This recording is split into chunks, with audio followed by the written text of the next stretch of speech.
Saudara, yang dibutuhkan sekarang ini sekolah yang bukan hanya memenuhi pikiran siswa dengan ilmu pengetahuan, sains, dan nilai-nilai akademis. Tetapi sekolah yang mempersiapkan siswa-siswinya menjadi manusia Allah, man of God, yang suatu hari kalau mereka menjadi insinyur, dokter, pengacara, pendidik, pengusaha, dan lain sebagainya, menjadi orang-orang yang melayani Tuhan, melebarkan kerajaan Allah di bidangnya. Dibutuhkan sekolah yang mempersiapkan siswa-siswinya menjadi manusia yang bisa dipercayai Tuhan untuk melanjutkan karya Kristus di dunia ini sebelum dunia ini berakhir. Ekumene Christian High School menjawab.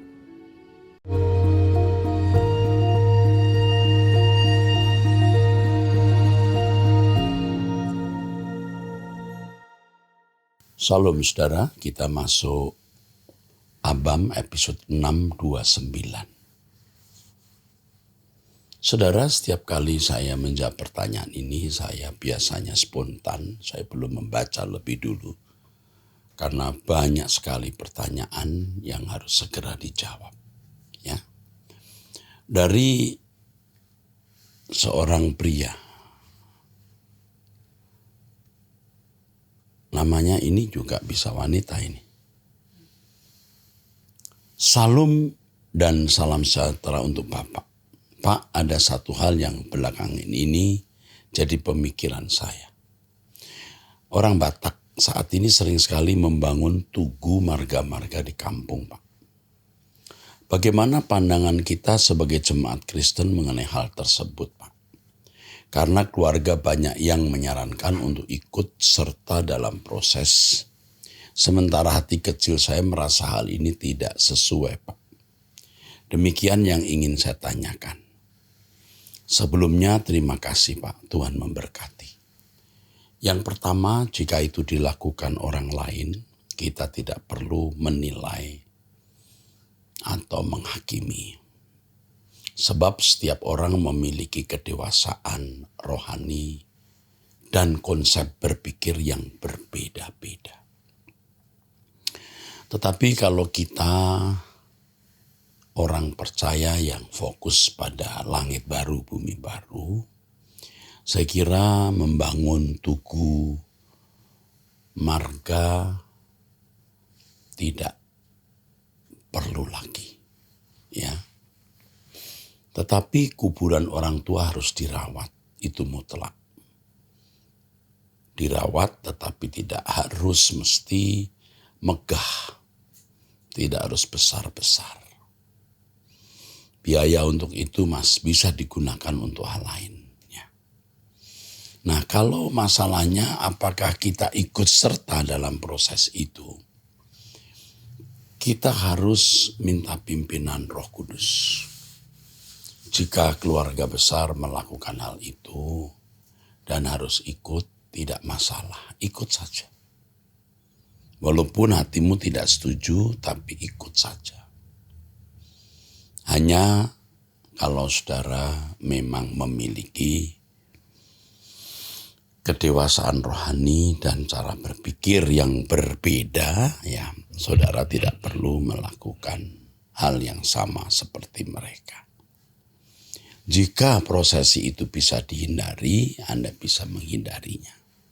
Tapi kalau hanya untuk hadir dan tidak ikut ritual yang tidak perlu dilakukan, ya tidak usah ikut. Ya, Anda boleh tidak setuju, tapi demi yang hidup Anda harus hadir di situ supaya kita bisa menjadi berkat bagi mereka. Dari wanita usia 30 tahun sudah menikah 2 anak. Satu dari pernikahan yang pertama dan satu dari pernikahan saat ini. Salam Pak Pendeta, mohon dijawab ya Pak, pergumulan saya. Pernikahan pertama saya divorce, cerai Pak, karena kami terpaksa beda agama menikah dan saya merasa hampa tiap mau ibadah, selalu ribut terus. Akhirnya saya memutuskan untuk pisah baik-baik, Pak. Perjanjian awal kami menikah, saya boleh melakukan ibadah dan ke gereja seperti dia mengenal saya, dan berjalannya waktu hal itu yang menjadi masalah sehingga kami selalu ribut hal agama. Jadi di situ saya merasa marah, tiap ibadah ribut terus pulangnya, dan kami memutuskan untuk pisah. Dan pada akhirnya mantan suami saya sudah menikah duluan. 2 tahun berjalan saya bertemu dengan pria yang sekarang jadi suami saya, Pak. Saat ini kami dekat, dan sebelum ke jenjang pernikahan saya begitu sangat disayang sekali. Dan satu iman, di situ saya pikir saya dapat jawaban dari Tuhan bahwa saya dipertemukan jodoh yang seiman. Dan ternyata pria yang menikahi saya selalu mukulin saya. Sampai detik ini sudah. Itu dia kalau ribut sama saya perginya ke rumah mantan istrinya dan serumah selama beberapa minggu. Saya sudah give up, Pak. Saya capek. 4 tahun menikah saya dipukulin terus. Terlebih saat saya hamil juga, dan anak ini udah lahir pun sering marah-marah dan mukulin saya. Padahal saya gendong bayi. Dia lebih sayang anak-anaknya yang dari pernikahan pertama. Makanya saya bingung apa saya harus berpisah lagi, Pak. Jujur saya sudah nggak sanggup, Pak. Sebenarnya ceritanya panjang sekali, Pak. Cuma kalau di WA saya bingung, Pak, harus nulisnya. Usiamu 30 tahun dan kamu melakukan 2 kebodohan yang fatal. Yang pertama, menikah dengan orang yang tidak seiman. Ini pengkhianatan terhadap Tuhan. Orang Kristen, orang percaya yang menikah dengan agama lain, pada umumnya celaka pada akhirnya. Kecuali pasangannya bertobat dan dua-duanya mencari Tuhan. Jodoh itu tidak ada artinya dibanding dengan keselamatan kekal kita.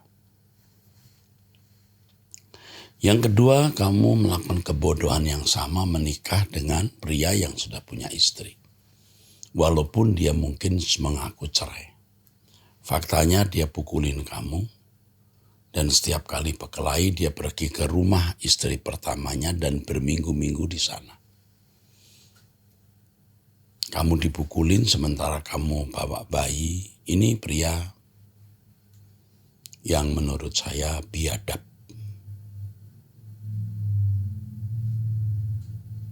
Kamu melakukan kebodohan. Sebaiknya kamu tidak lagi hidup bersama dengan pria ini. Tanpa harus cerai dulu. Siapa tahu nanti dia berubah.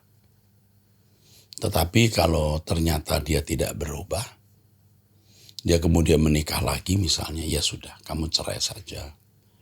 Dan kamu jangan takut, hidup tanpa suami itu tidak membuat kamu tidak bahagia. Kamu masih bisa bahagia. Obatnya cuma satu, firman Tuhan. Ya, Tuhan saja yang dapat menyembuhkan luka hati kita. Sekarang yang kamu usahakan bagaimana mendapat nafkah untuk 2 anakmu. Kamu mencari Tuhan bersama-sama dengan kami, berkemas-kemas untuk pulang ke surga. Itu saja yang saya sarankan. Saya ikut prihatin dengan keadaan kamu. Dan kasus ini kiranya bisa menjadi pelajaran buat yang lain yang mendengarkan Abam ini. Jangan melakukan kebodohan. Saya kira ada di antara yang mendengar Abam sedang berpacaran dengan orang beragama lain, apalagi merencanakan pernikahan. Itu kebodohan yang fatal, jangan lakukan. Oke, seterusnya dari wanita usia 44 tahun, sudah menikah belum punya anak, pegawai swasta. Salam Om Era, saya mau kesaksian Om, saya mulai ikut Truth ID 2 tahun lalu. Waktu itu saya dipromosi pindah ke perusahaan yang sekarang. Atasan baru tidak menyukai saya, menganggap saya ancaman karena dipikir saya bakal gantiin dia. Dan saya ditekan habis dengan berbagai cara supaya saya tidak betah dan mengundurkan diri. Nama baik saya dirusak, difitnah. Awalnya saya melawan dengan kekuatan sendiri. Saya balas dengan cara lain untuk bertahan. Tapi keadaan tidak bertambah baik Om. Akhirnya saya mulai ikut Truth ID. Di tengah keadaan seperti itu, pagi ikut doa, siang sambil makan, saya selalu dengar khotbah pengajaran Om Eras. Karena Om suruh diam, saya praktekkan. Waktu di fitnah saya nggak bela diri, diam saja walaupun saya nggak salah. Berat tetapi benar Om, lama-lama saya terbiasa juga. Singkat cerita, kesalahan-kesalahan yang dilakukan atasan tersebut timbul ke permukaan dan manajemen jadi tahu alasan tersebut. Dan atasan kedua pun disidang oleh manajemen. Saya pun dipanggil dan mereka dipermalukan di depan saya Om. Luar biasa. Ini sesuatu yang tidak pernah saya doakan, tetapi saya terharu karena Tuhan membuktikan pembelaan atas umatnya yang ditindas. Atasan saya yang pertama akhirnya resign dan Tuhan kirimkan atasan lain yang mau turun tangan membantu pekerjaan bawaannya Om. Walaupun tim saya saat ini kurang satu tenaga karena resign, pekerjaan yang banyak pun tidak terasa berat. Tidak terasa berat sekali. Terima kasih banyak Om Eras untuk pelayanannya. Saya sangat diberkati dan berubah drastis. Walaupun saya Kristen dari lahir, tapi sekarang saya baru mengerti kebenaran-kebenaran yang Om Eras ajarkan tersebut dan baru bisa melakukannya. Semangat terus Om. Tuhan memberkati Om Eras dan keluarga, sehat dan kuat dalam Tuhan. Amin. Puji Tuhan, ini kesaksian yang membahagiakan dan memberi saya dorongan untuk tetap dalam pelayanan guna menjadi berkat bagi banyak orang. Bagi yang lain yang mendengarkan kesaksian ini, ya, ini menjadi pelajaran, ya. Diam, tidak hancur. Tuhan pasti membela. Puji Tuhan. Dari wanita usia 31 tahun, single. Salam Pak Eras, saya anak pertama dari 3 bersaudara. Saya suka sekali sharing tentang firman Tuhan. Sampai suatu kali saya ada pelayanan keluar Pulau Jawa. Karena COVID jadi 2 tahun di sana. Sepulang dari sana, mama usia 53 dan papa usia 57 sudah berpisah rumah. Karena papa berani bawa selingkuhannya ke rumah dan dilihat adik-adik. Dan lihat adik saya nomor 2. Keluarga kami jadi kacau. Adik kedua jadi pembangkang. Nomor 3 jadi labil. Dan saya meski pelayanan jadi galau terus. Jujur saya dan adik-adik tidak bisa menerima siapapun kecuali orang tua kandung. Mama, papa tidak ada surat cerai sama sekali. Tapi mereka sudah tinggal dengan masing-masing pasangannya. Saya marah ke keluarga.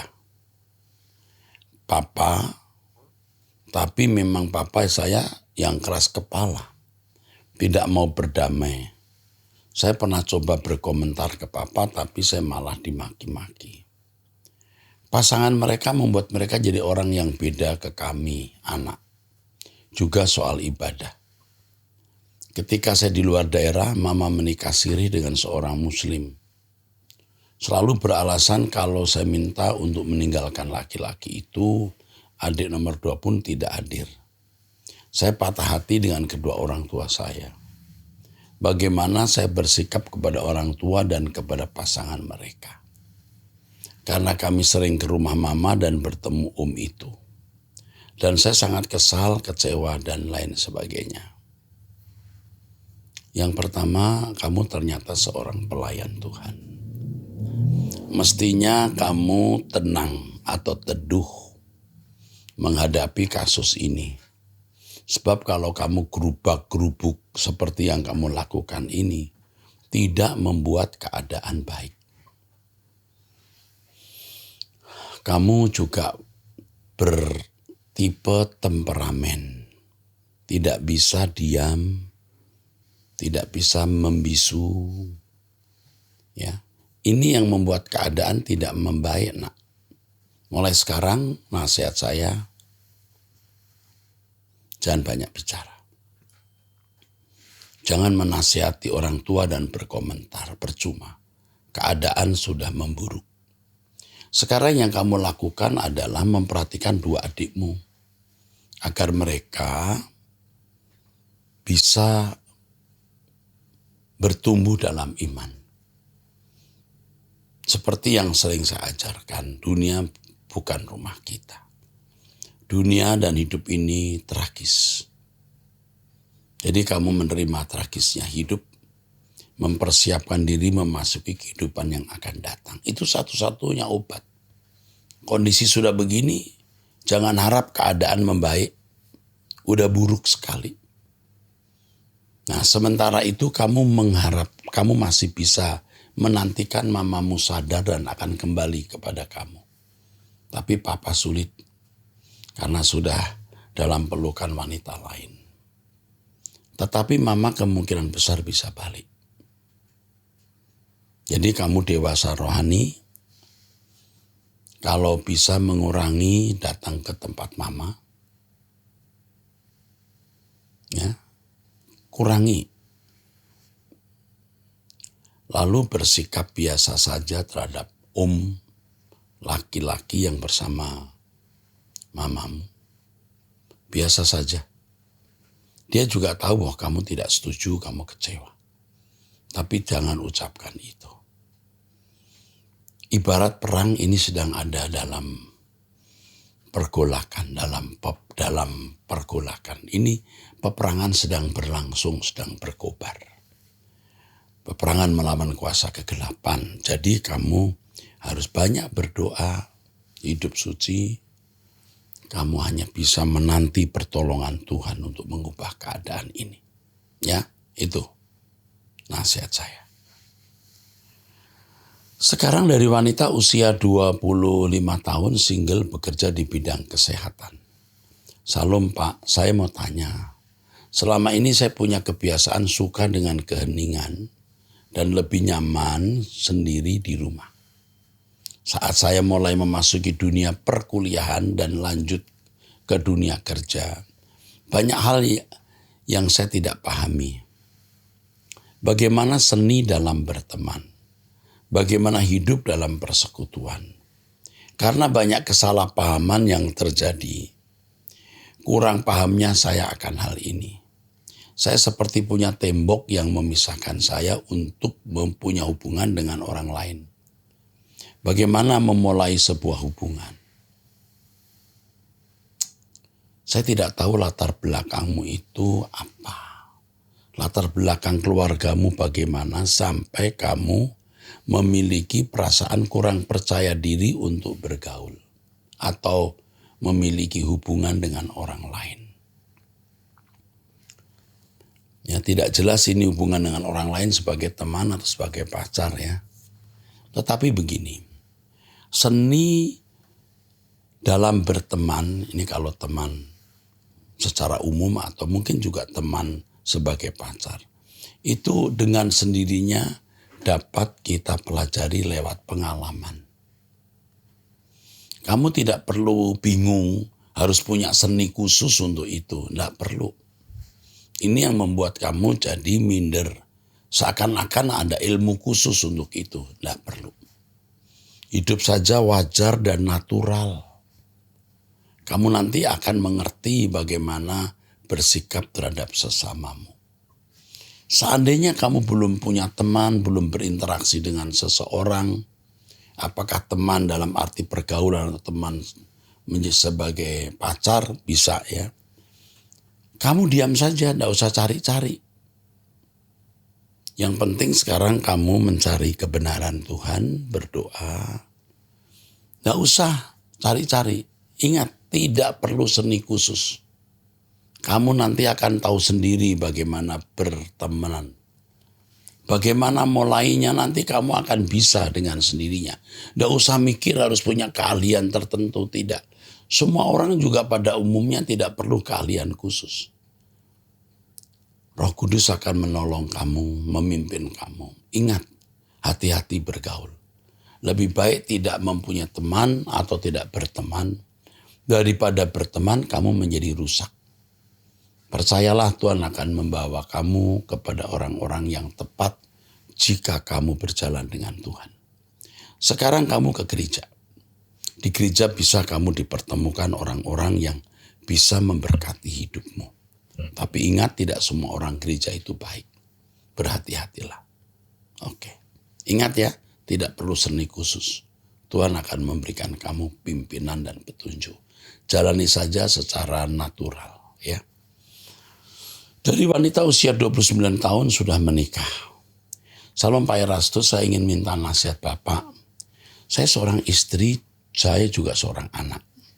Suami saya tidak cocok dengan ibu saya karena beberapa sikap ibu saya yang tidak cocok dengan dia. Suami saya selalu berbicara buruk tentang ibu saya. Suami selalu anggap saya tidak pernah bela dia sebagai suami. Posisi saya ini di tengah-tengah. Sulit sekali antara ibu saya dan suami saya. Di depan suami saya tidak ingin juga dia menjelek-jelekan ibu saya. Di depan ibu saya tidak ingin juga ibu saya menjaga. Di depan ibu saya tidak ingin juga ibu menjelek-jelekan juga, ya, menjaga nama suami saya. Ibu saya kagak menjaga nama suami saya. Posisi kami semua tinggal satu rumah. Sering suami saya marah-marah dan membentak saya. Karena anak saya juga selalu mau dengan ibu saya, omanya. Hampir setiap hari kami bertengkar, Pak. Aduh, harus bagaimana, Pak? Saya hanya diam nangis di kamar, tidak tahu harus minta nasihat siapa-siapa. Apa yang harus saya lakukan? Saya hanya bisa diam dan berdoa supaya saya kuat. Yang pertama, kalian tinggal di rumah itu rumah siapa? Rumah ibu atau rumah kamu dengan suami? Yang pertama, suami kamu tidak dewasa, tidak memiliki belas kasihan. Tetapi ibu kamu juga tidak matang di usia tuanya. Yang pertama, kamu jangan membalas, membantah, mendebat kalau suamimu menjelek-jelekkan ibu kamu. Di sini kamu tulis, saya tidak ingin ibu saya dijelek-jelekkan, biar saja. Ini yang jadi masalah pokok, penting. Kamu tidak suka ibumu dijelek-jelekan, jangan. Jadi kalau ibumu dijelek-jelekan, kamu diam saja. Jangan membalas, jangan membantah. Kalau perlu kamu bilang, maafkan ibu saya, Pap. Ya, itu. Yang kedua, kalau ibu kamu jelek-jelekan suamimu, kamu juga diam saja. Kamu ucapkan kalimat yang sama, maafkan suami saya. Dan kamu mulai sekarang harus banyak diam. Diam itu akan mengurangi kemarahan.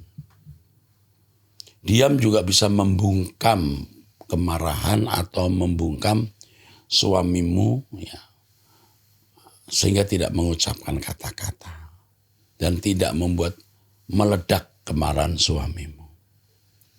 Jadi kalau suamimu marah-marah terhadap kamu, teriak-teriak, marah terhadap anak, dia sebenarnya juga sedang menyerang ibumu.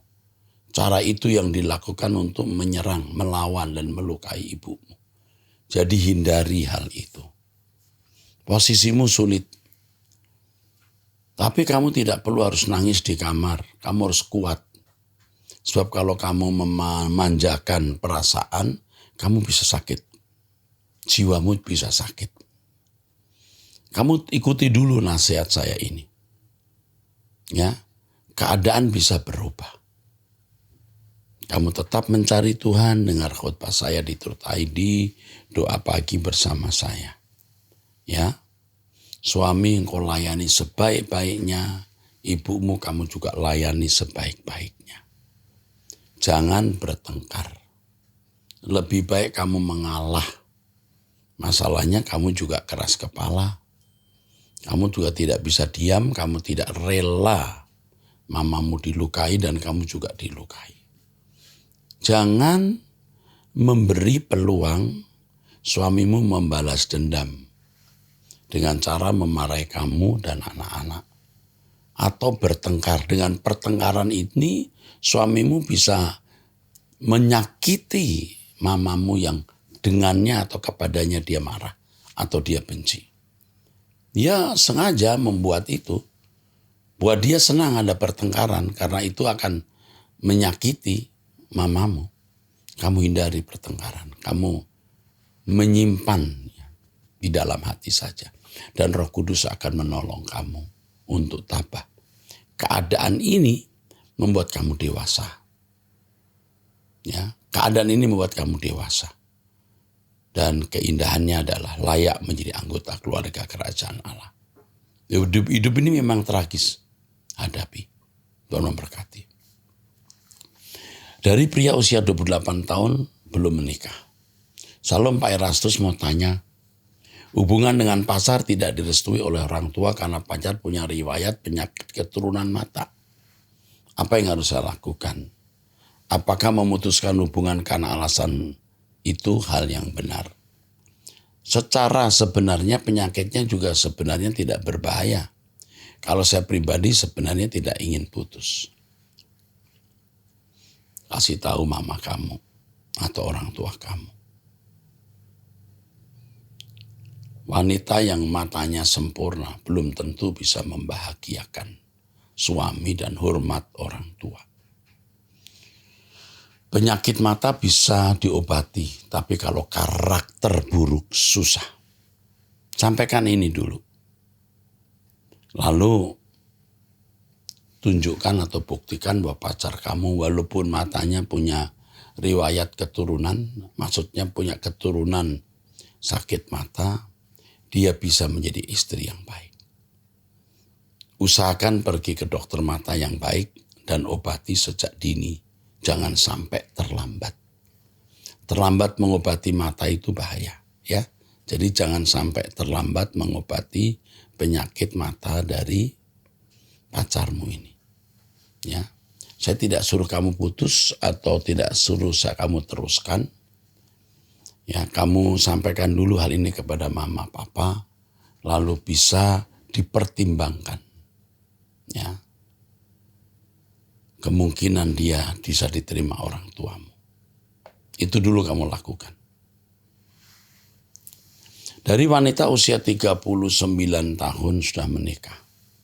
Salom Bapak Rohaniku, ini adalah pertanyaan kedua saya. Saya ingin memberikan kekuatan kepada keluarga, kakak dari suami saya yang waktu Hari Raya Idul Fitri, ponakan kami mengalami kecelakaan motor yang hanya bertahan hidup 2 hari dan meninggal. Ponakan kami laki-laki dan baru 19 tahun umurnya, orang tuanya pelayan Tuhan dan mereka 3 bersaudara yang meninggal anak tengah dari 3 bersaudara. Pak, musibah yang terjadi apakah diizinkan Tuhan pada mereka? Atau apa yang harus saya katakan untuk menguatkan hati mereka, Pak? Tolong Pak nasihati kami yang hidup supaya apapun yang terjadi kami tidak lemah. Terima kasih Pak untuk jawabannya. Kiranya Tuhan Yesus memberkati Bapak dalam kesehatan dan pelayanan. Yang pertama, kita tidak tahu hari esok. Dulu ada seorang ibu yang anaknya meninggal ketika usia masih kanak-kanak. Ibu ini berdoa dan ternyata anaknya hidup lagi. Ini singkat cerita ya. Tetapi beberapa belas tahun anaknya ini hilang, hamil dan meninggal di bawah kolong jembatan. Ibu ini menyesal, mengapa dulu dia minta dibangkitkan. Lebih baik meninggal waktu itu. Di dalam sejarah raja-raja Israel, ada salah satu raja Israel yang masih muda diambil nyawanya oleh Tuhan, dan ada catatan di situ. Karena Tuhan menjumpai dia baik. Daripada hidup jadi raja yang akan murtad, membahayakan bagi diri dan masyarakat atau rakyat Israel, dia dibunuh karena dia baik. Beritahu kepada kakak kamu bahwa Tuhan tidak pernah bertindak salah. Tuhan selalu bertindak sempurna. Jadi sampaikan, Tuhan itu bukan hanya baik, sangat baik. Tidak ada tindakan Tuhan yang salah. Seandainya, tapi tidak akan pernah terjadi. Tuhan dihakimi. Tuhan tidak pernah didapati salah. Ya, saya kira cukup itu di episode ini. Sampai jumpa di episode yang akan datang. Tuhan memberkati.